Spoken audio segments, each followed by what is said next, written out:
Gymnasiet var lidt af en kamp for mig, da jeg er ordblind.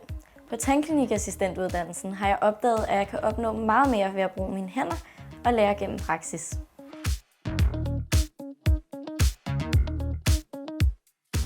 Uddannelsen har virkelig været spot on for mig. Her kan jeg arbejde med mennesker og gøre en forskel, og samtidig lære i et miljø, der passer perfekt til mine styrker. Og så har jeg lige afsluttet min eksamen med topkarakterer, så både mine kollegaer og mine forældre er vildt stolte af mig. Jeg elsker det at have patientkontakt, uanset om det er unge eller ældre patienter.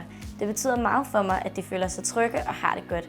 Lige fra vi møder dem i receptionen, til vi siger farvel igen efter behandlingen. Jobbet er utrolig varieret. Det ene øjeblik styrer jeg i receptionen, og i det næste øjeblik sidder jeg og hjælper tandlægen.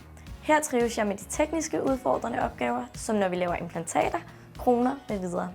Det kræver både præcision og fokus. Det er lige noget for mig. Lige nu er jeg glad for at have gode arbejdstider, så jeg har tid til at træne og forfølge min passion for badminton.